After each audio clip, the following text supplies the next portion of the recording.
আমরা জুলাই যোদ্ধা না, আমরা মানব যোদ্ধা, আমরা জুলাই যোদ্ধা না। জুলাইতে যা হয়েছে সেগুলোর জন্য কিন্তু আপনাদের সবারই, আপনারা সবাই প্রতিহত করেছেন, কারোরই এই জিনিসটা ভালো লাগে নাই। আর আমাদের একটা ভিডিও আপলোড করা হয়েছে, সেটা আমরা কোনোদিনই গণভবনে যাই না, আমি ওর বাবা কেউ গণভবনে যাই নাই। আমরা আমাদের বাসার মোড়ে যখন সবাই যাচ্ছে মহাখালীর থেকে উত্তরার দিকে, তো কারো হাতে হাঁস, কারো হাতে গাছ, কারো হাতে মাছ, তখন আমার হাজবেন্ড বলল যে তুমি যদি কিছু নিয়ে আসতা তাহলে তো আমরাও দেখাতে পারতাম।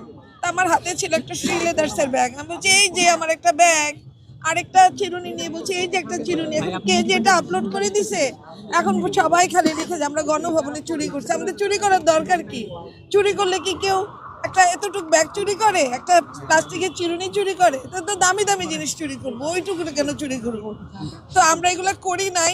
আমাদের একটা নিজেদের মধ্যে আমরা সবাই মজা করছিলাম, আমরাও মজা করছিলাম, মানুষের মজা দেখছি। তা আপনারা যদি এই সম্বন্ধে কারো কোনো ভুল ধারণা থেকে থাকে, আমি প্রকাশ্যে বলে দিলাম এই ছিল ঘটনাটা।